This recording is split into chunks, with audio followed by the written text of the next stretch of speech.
Advent, a time for watching and waiting, a time of prayer and contemplation, a time for self-reflection as we prepare ourselves for God's greatest gift to humanity. God's gift was himself. Advent is the time that we reflect on what it meant for God to become fully human through a woman, just as we become human. We reflect on the gift of Emmanuel, God with us. Not God above or God below or God out there somewhere, but God with us.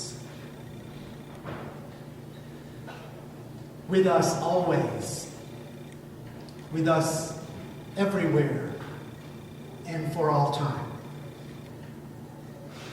All this watching and waiting and prayer and introspection and contemplation, what a peaceful and calming time of the year.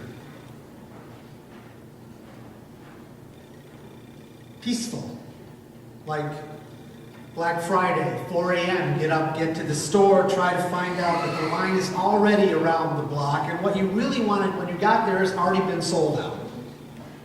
Running around here and there trying to get the right stuff, dodging the carts for the people who leave them in the middle of the parking lot because they're in too much of a hurry to put them in the cart corral, even though it's only 2 lanes down. Get the tree, get the lights, put them up, decorate them, bake the cookies, decorate the house, clean, take care of the food. Watch out for the traffic. Maybe even swear a little bit at those idiot drivers you have to put up with all over the place. Not to mention the snow we have this weekend.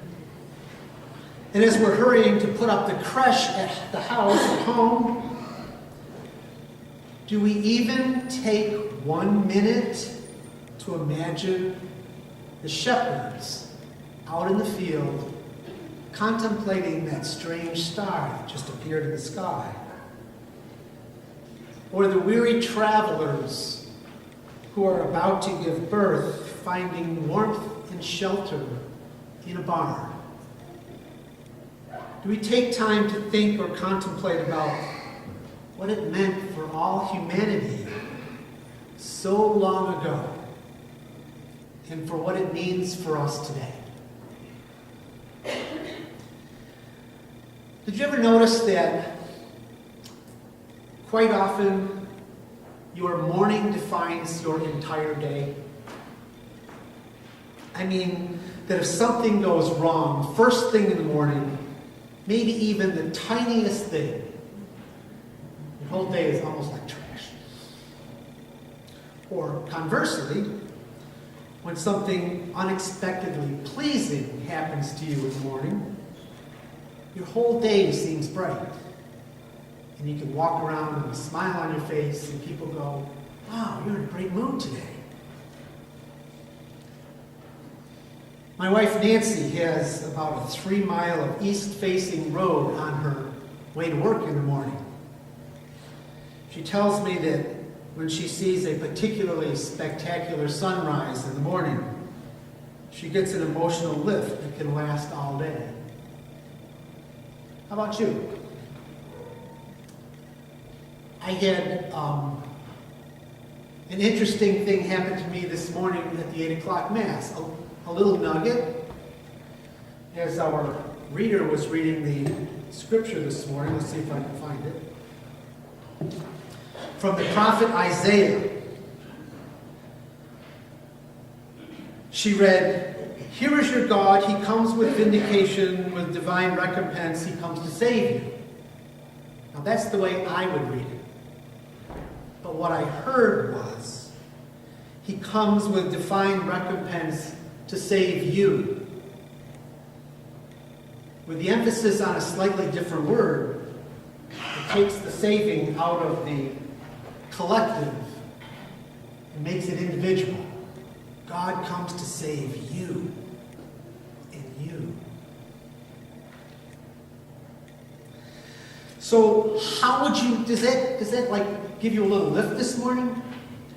And how would you like the rest of your Advent to be full of those kinds of bright days where you have something great happen to you in the morning? Something you can either put a smile on your face all day or maybe contemplate all day. It makes a better day for you. What would it take to make your morning something that you could be lifted up all day for?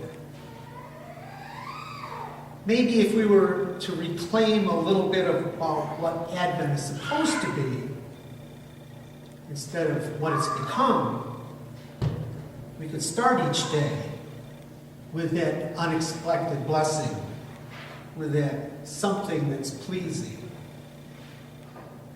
Maybe we could define our whole days for the rest of Advent with brightness and rejoicing. What is Advent but a time of prayer and contemplation and reflection? What would it take?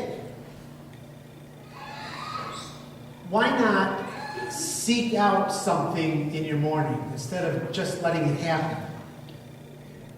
Something surprising. Seek out that small nugget that's going to lift you up today and every day for the rest of Advent and on into the Christmas season. How about 5 minutes with the readings of the day? There's booklets at the entrances to the church and in the back with the readings in them. Might make a difference. The little blue books that Father talked about in his homily last weekend. A little reflection in there, 6 minutes a day. Something for you to think about, contemplate. Advent. What would you really miss if you turned off your radio and your phone on your way to work in the morning and maybe said a decade of the rosary instead of listening to the news? Instead of listening to the news, that might be a bright light for your day. You might be surprised at what you encounter and how it affects your whole day. Advent. Prayer, reflection, contemplation. Are we using it to encounter Emmanuel, God with us? Can you see the colors that God paints in the sunrise? Or are we too busy preparing for Christmas to see Christ? So as you go about it, watch out for the people with the shopping carts in the parking lot. You never can tell. It might be Jesus pushing that cart to the